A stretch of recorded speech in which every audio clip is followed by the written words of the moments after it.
Okay, good afternoons. Today we will talk about introduction to network security. Now, over the years, the information security requirement have changed in the times. Eh, in the earlier times, what we used to have was we used to have only one computer system, which we used to manage, and we used to provide all sort of a security through our own means only, because it was not connected with anything. So, that is why security was not a major issue in this case. That is what we say traditionally provided by the physical and administrative mechanism. Physical is once I go home, I lock the room, and administratively I will not give the password of my system to anyone, or if I am using some devices there, I will keep it in my lock and key. And now computer use require automated tools to protect files and other stored information. That is another thing which is required now, because what is happening is our computers are getting networked, or they are getting connected to the known networks, or they are connected to the unknown networks. What is the unknown network? Okay, let us say you are in the internet, you do not know with whom you are getting connected, and you require some tools through which you can protect your files and any other stored information which is available on that particular file there. And another aspect is once that one is whatever information is stored on my computer, I have to protect it. Another is once the information is getting transmitted, that is the information is passing from node A to node B, I need some mechanism through which I can protect that particular during the transmission also. What sort of things can happen there? Let us say there is a two nodes, node A and a node B, there is a transmission which is taking place between them. Somehow what happens is there is an intruder in between, he picks up the information while it is getting transferred. So, this is what we are going through. So, before we start anything, we must be able to differentiate between these three things. One is computer security, other is a network security, third is a internet security. Now, once we say computer security, it is a basically tools through which I can protect my system from malicious people through who can hack my system and fiddle with the contents which is there in my system. You can imagine you, let us say I just moved out of my room, somebody comes into my room, puts up his pen drive there and takes away my data. So, I must think about this sort of a security, how exactly I can protect my computer from this particular security requirements, or it is a network security. Let us say once I say computer security, whatever is contained within the computer system only I have to protect, but the moment something is being taken out of the computers, is it going to the legitimate person? That is what we say, we require some mechanism through which we have to think about how exactly I can secure my network there. While my data is getting transferred, how exactly I can protect that particular data. That is, somebody is not able to fabricate that data, or somebody is not able to change the data. Okay, this is what the content which was to be transmitted, but this is the contents which are getting transmitted over there. Or a internet security, because now these days it is not my known networks which are there. Once I say network security, I am talking about within my own perimeter, whatever are the devices which I connected, which I know, okay, these are the user who will be using the system, and I have to protect my network. But in case it is being transmitted through interconnected networks, that is, there is one network A, another network B, there is transmission which is taking place between them. So, how exactly I can protect that, provide that sort of a security there. So, that is what we say, it is a measure to protect data during the transmission over a collection of a interconnected network, because that is a basic definition of internet. It is nothing but a connection of various networks over there. Now, why we have to protect? Because that is very important. What we are thinking of, there may be some risk involved. A risk are Okay, there are in the earlier days computer used to be used for only calculation purposes. Now the uses of a computer over the years has changed. Now that is taking care of a number of important aspect as far as my system is concerned. My whole of medical information is there. Let us say you imagine somebody is suffering from disease A. In case somebody fiddles with that particular information, or my all financial transaction they are on the ATM. In case my ATM server is hacked by someone, what will happen in that scenario? Or my business server is compromised, or my banking system is hacked. How exactly we have to take, because these are some of the risks which are there as far as working on a systems are concerned. Or you have got a air control system, air traffic controllers. Let us say now these days all your air traffic is controlled by the air traffic controller. Now that is an automated process through the computers. Now let us say in case that get compromised, that is a risk which is there. So these are some of the risks which are there, which makes up to think how exactly I can make myself secured there. Now obviously there are risks involved. Now I can't think of a foolproof network over there, just like a house is there, I can't build a castle around it. I can't think of okay, this is a network which is isolated from the world. And every computer system whatever is there, it needs sort of interaction there, and a network computer they can be accessed remotely. These are some of the aspect which makes us to think how exactly we have to secure, because these are some of the risk involved, because there is I can't think of a simple network which does not go anywhere. I can't keep myself isolated from all the places. So, that is the requirement as far as the systems are concerned. Now, how do people deal with the risk when protecting their city? Let us say they can think of building walls. Maybe China was the one who built up lot of walls, like the China wall is one of the famous thing. You putting soldier at the entrance, that can be one thing, but still the things can go wrong. Maybe these are the some of the security threats which has happened. Maybe Trojan war story, that is a Trojan horse, that is one very famous thing which is there.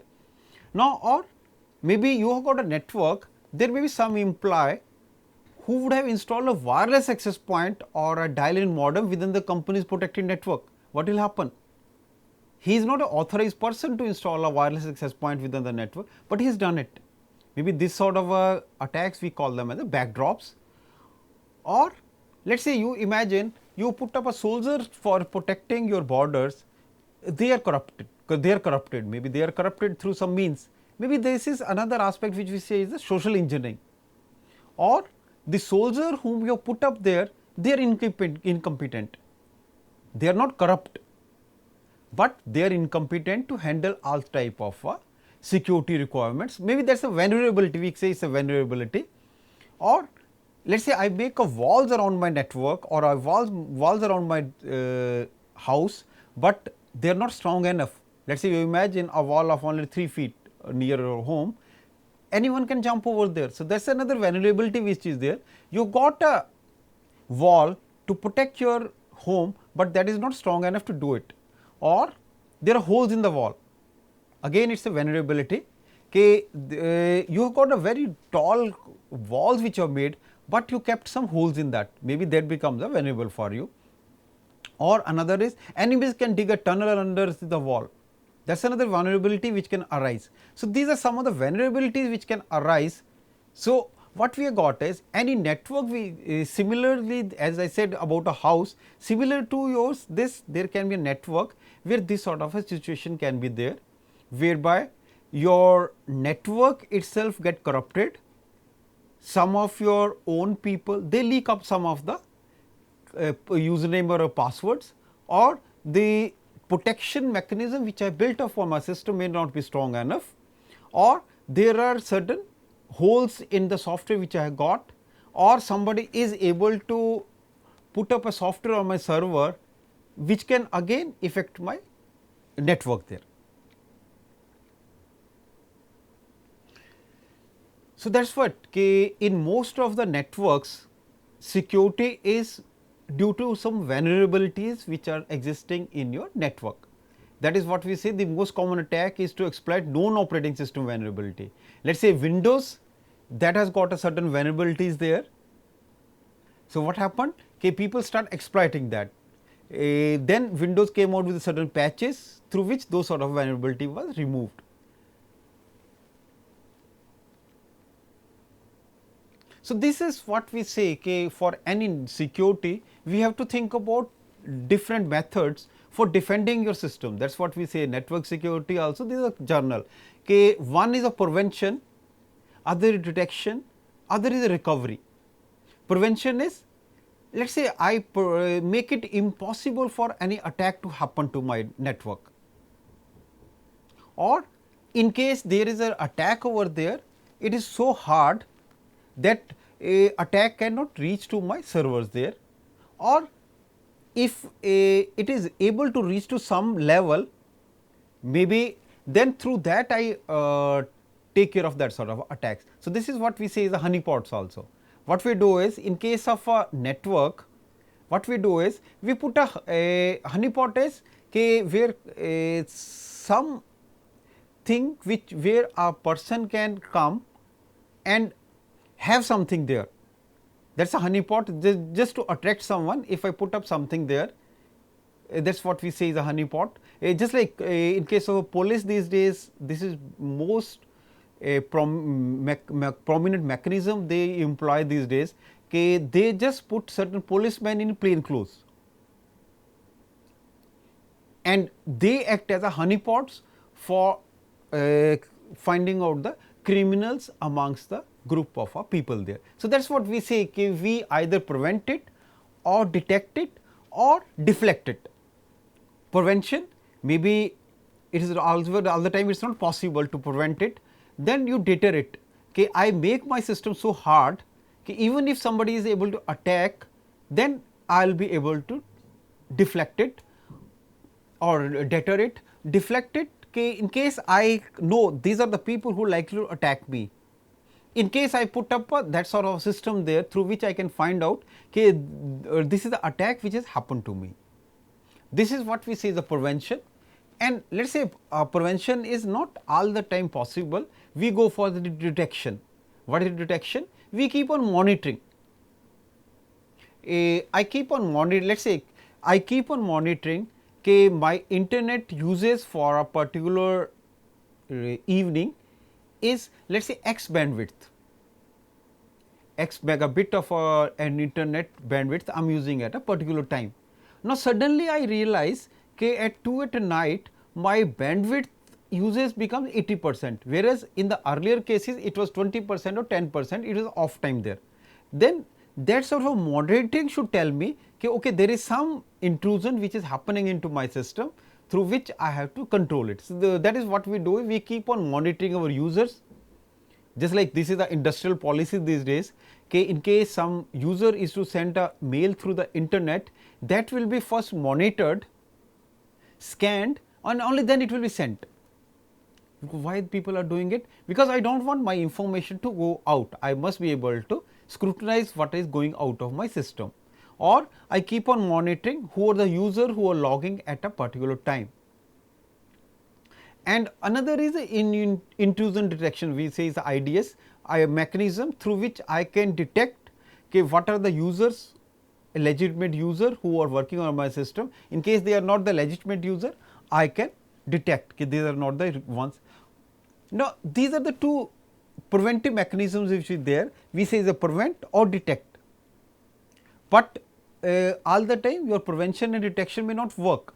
What you have to think of is in case there is some attack, some security breach which has happened to my network, I have to think about a recovery process there. So, what we are to recover is most of the time my recovery is for the data. I know my data has been compromised. In case I have got a backup copy of that, I can recover and put up that particular thing there, or I identify the damage. Let us say somebody is able to install some of the software on my system, I will detect and if make changes into my system, make my system more secure, okay, so that this sort of a damages does not occur again. And then another is a major area of research which we say is to find the culprit. We have to go for a forensic analysis, who has done it. Maybe that is another very common area these days. We say it is a network forensics. Okay, in case some of attack is there on your system, I had to find out who is the one who has attacked upon my system there. So, these are the three basic defending mechanisms which are there. We say is the three line of a defense: prevention, detection and the recovery. Now, how does prevention work? Because in most of the cases we are going for the prevention. Maybe you think of certain policies through which we make certain policies and apply those policy upon my network. Let us say you imagine you make a policy that every day at 1 p.m. whole of my network will be scanned for all the viruses. So, it is a good policy which is there. Now, for this policy we have to think about the mechanism for implementation. How can I implement this sort of policy? Now, in case this policy implementation is okay, every system at that particular moment should be on. That means, at 1 p.m. all the system should be on and no user should be running any application at that particular time. So, this is the implementation of this particular policy. Now, how do I inform about my policy to various people? I have to think about the educating people about my policy. Okay, this is the policy, this is the implementation strategy and this is how I educate all my users. Okay, it is in your interest, you switch off all your, you just close all your application at this particular time, so that I can just scan all your system for any viruses which can be there. So, this is the example of a policy which can be there. Or you go for encryption. What you do is, you want your data not to be known to somebody else. What you do is, you encrypt your data, that is, once you have to send your data to somebody else, you just encrypt then send it. Maybe through some other mean you send the key corresponding to that sort of a encryption there. Maybe examples of this encryption are, they may be digital cash. Okay, you just give a mechanism through which I can just instruct my bank, okay, release this particular amount to this particular fellow. Or I go for a time stamping, okay, whatever transaction I am performing, I just go for the say, okay, this is the particular time at which I am sending this particular information. Or we just go for the multi-party computation which we go for, or e-bidding. So, all these are nothing but this mechanism for the encryption there.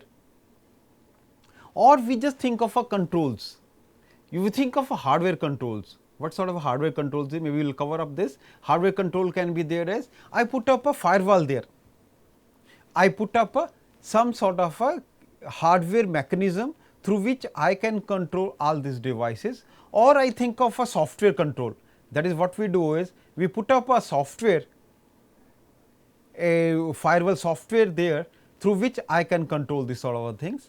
So, that is what we say is file will be accessed only when all the security clearances can be read from this particular file. So, this is what we say in case we are to have some hardware control or the software control. Hardware control are the devices through which you control the security of a system. Maybe you as I said, you put up a firewall there. Firewall will not allow any unauthorized traffic into entering into your system there. Or you think of a software control, some of the control which are there in the hardware can be implemented through the software also. In case I put up a virus scanner there, that can be a software control which I put up there.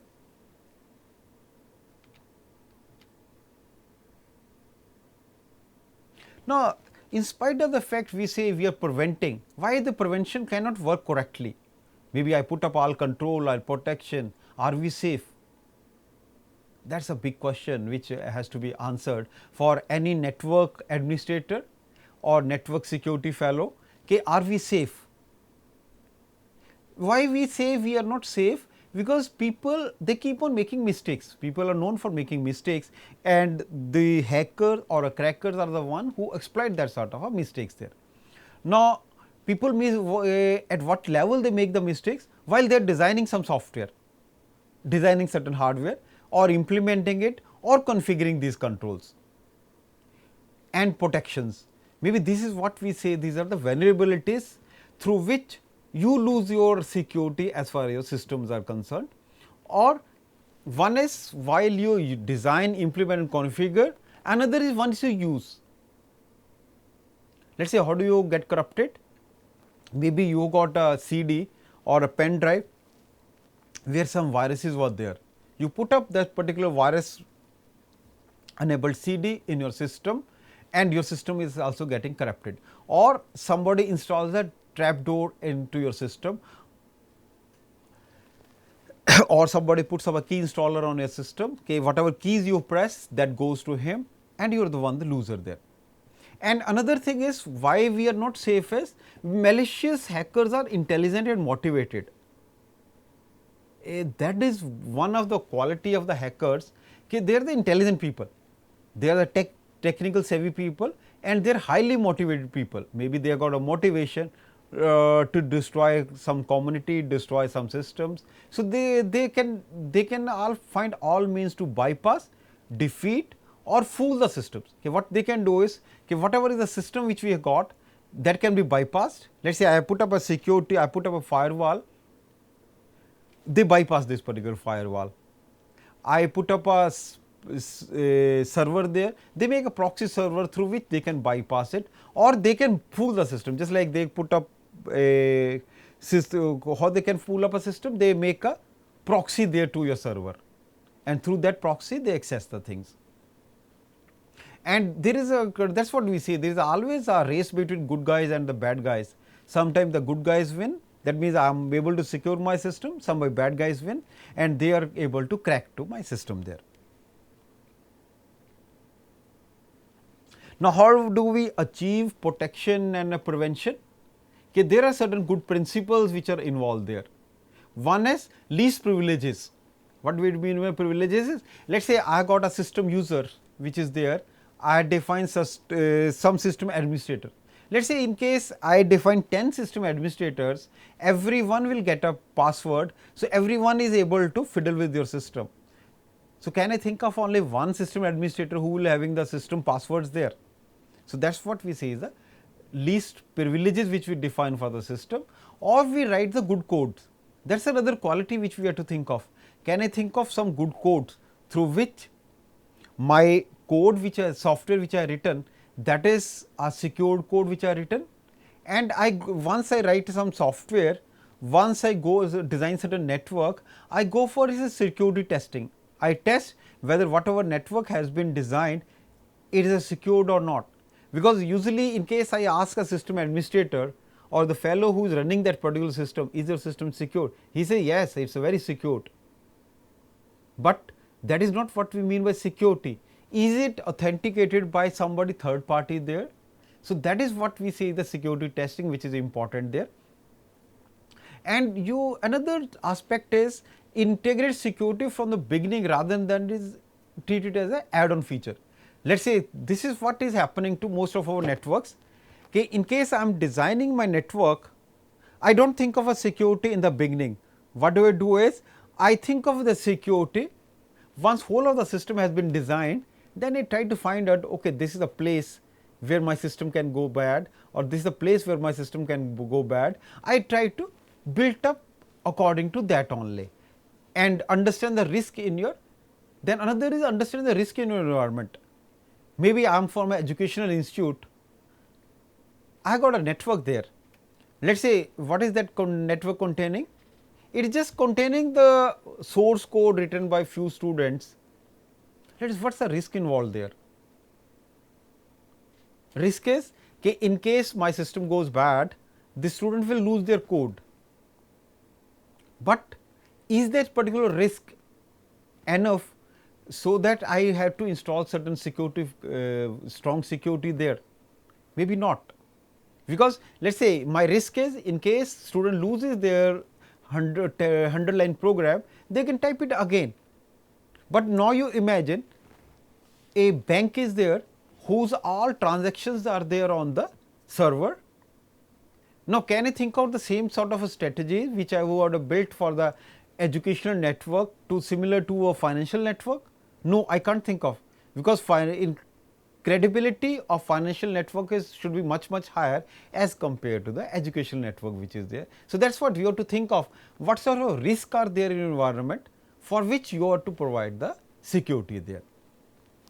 So, that is what we say is the good principles. And what is the good security hygiene? Okay, what we do is we do not install untrusted executable files.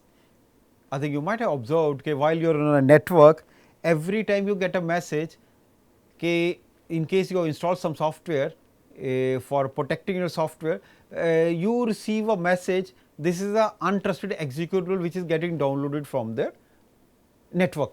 Would you like to install it? In case you say no, then it will not get installed. Or do not open files from untrusted senders. Maybe there are a lot of people who keep on sending you the information, but do you open the files for every user?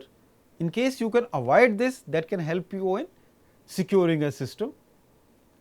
And do not use root account if not necessary. That is another good security hygiene which is there. Okay, most of the time what happens is, in case system administrator is to write a small code, what he does is he goes into the root account and writes the code over there, which is not a good practice. So, that is why in case you have to differentiate whether you are working as a user or whether you are working as a system administrator there. So, in case you are working as a system administrator, you just do only things related to your system administrator. And so, that is what we say, we have to understand the security action for your any action. In case I act, then what is the consequences of that action? That is what we have to think about the security there. So, what we need is, we need some systematic way to define our requirement. Okay, these are the three aspects of security which we say is security attacks, security mechanism and the security services which are there. Now, what sort of a security attacks can be there? Let us say there can be one node, let us say this is what we have got, let us say this is node A and this is node B. There is this is the information source, this is the information destination, and there is a flow of information from source to the destination. This is what we say is the normal flow. Now, in this case there is no security attack which is there in this case, whether it is in the network, whether it is in our systems. So, there is no that means whatever, that means confidentiality of this information is being maintained, because whatever is coming from this particular source, the same is going to this particular destination there. Now, what can be the attacks which are possible vis-a-vis this normal flow? Let us say this is one thing which is there. One is the interruption, that is, let us say sender A sends the data, but it does not reaches to the B. Let us say there is a user, this is the first user who is sending the data, but it does not reaches to the B, and there is somebody who interrupts the data in between. So, that is what we say is the interruption. Or another is, it is a interception, that is a sender A sends the data and it goes to B, but there is a fellow C who is sitting in between. What he does is,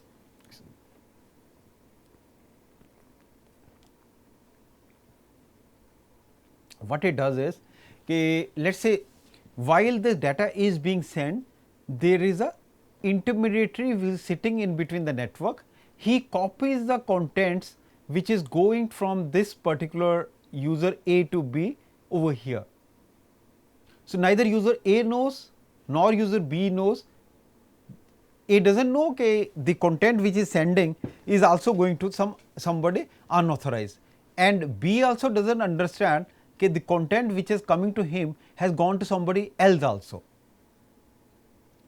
This is what we call as a passive listening. Somebody passively is listening to the communication which is taking place between two users, and mind it, this is the most difficult component to detect, whereas this is easy to detect in case somebody sends the information, but it does not reach to the other fellow. And third is modification. Let us say sender A sends the information, it has to go to B, but there is an intermediate fellow who is sitting in between. What he does is, whatever information comes from here, he modifies the information and sends it over here.